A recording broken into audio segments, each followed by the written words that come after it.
The Sindh files. कैसे करें हम बयां अपनी कहानी, हम अपनी कलम छोड़ आए उस पार। आज सिंधी भाषा दिवस पे आइए आपको रूबरू कराते हैं द सिंध फाइल्स।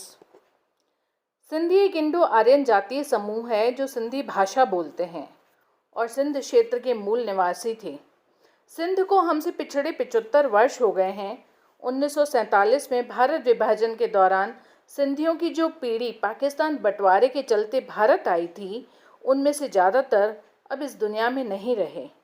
सिंध और सिंधियों के पलायन के बारे में हमारी आज की युवा पीढ़ी कुछ नहीं जानती, और यदि किसी ने कुछ सुना भी होगा तो बस धुंधली सी यादों का कोई चित्र जिस पर धूल चढ़ी हुई है।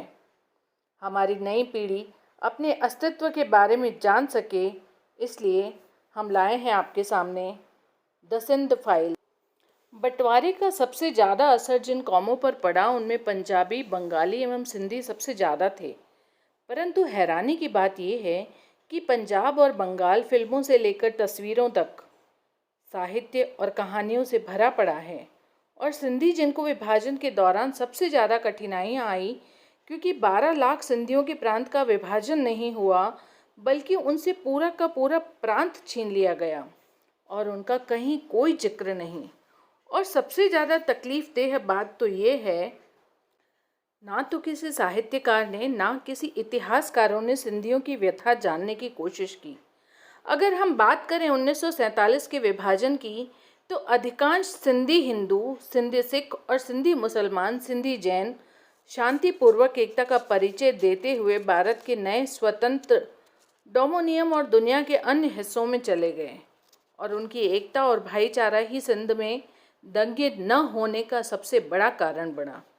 सबसे ज़्यादा ज़मीनें, धंधे सिंधियों के पास होने के बावजूद भी वो अपने व्यवहार से शांतिपूर्वक दूसरे हिस्सों में चले गए। 1948 में कराची में कौमी दंगे हुए। उन दंगों के खौफ की झूठी अफवाहों के कारण सिंधियों का पलायन हुआ और सभी सिंधी अपना सब कुछ, खेत खलिहान, जमीन, हवेलियाँ, शीशम की लकड़ी से बने सुसज्जित मकान पड़ोसियों को देकर आए, इस उम्मीद से कि सब कुछ ठीक होने पर वो वापस लौट आएंगे। पर उन्हें क्या पता कि वो सिंध से हमेशा के लिए जुदा हो रहे हैं। सिंधी अपना सब कुछ छोड़कर रेलगाड़ी, जो कि रेलगाड़ी कम और भीड़ से मालगाड़ी ज़्यादा लग रही थी, उस रास्ते से जोधपुर एवं समुद्र के रास्ते से मुंबई, जामनगर तक आए। ये सफ़र अत्यंत दुखदाई और असुविधाजनक था, परंतु 12 लाख सिंधी परिवारों के बेघर होने से अत्यंत चिंतनीय विषय बन चुका था, क्योंकि जिस शहर या जगह वो पलायन कर आए थे, न तो उन्हें वहाँ की भाषा आती थी, न खान पान, न रहने की व्यवस्था। फिर भी सिंधी सिर्फ अपनी मेहनत की वजह से जाने जाते हैं, जिन्होंने समस्त भारत, क्या संपूर्ण विश्व में अपनी एक पहचान बनाई है। मगर इसके लिए उन्हें अपनी भाषा, शैली, खान पान और तहजीब की कुर्बानी देनी पड़ी। तो वक्त की रोटी कमाने के जुगाड़ करने पड़े, और जो सिंधी भारत के अलग अलग कोनों में शरणार्थी बनकर आए थे, उन्होंने अपना पुरुषार्थ कर एक मिसाल कायम की है।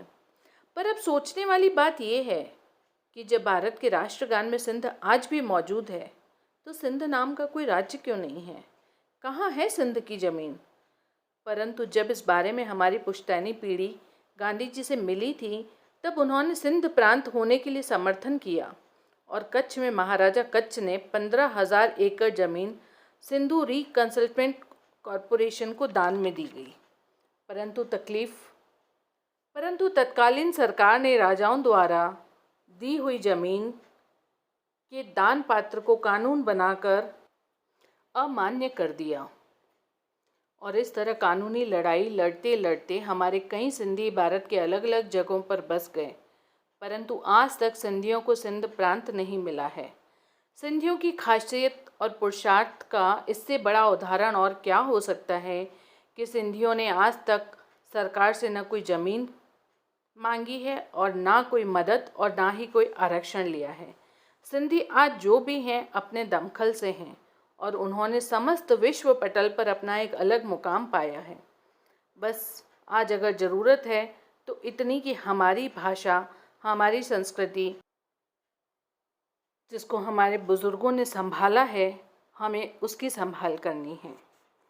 जय झूलेलाल दोस्तों। Thank you so much Sanjay, आपने स्क्रिप्ट दी जिसकी वजह से मैं सबको सिंध फाइल्स के बारे में बता पाई हूँ। Thank you all your team.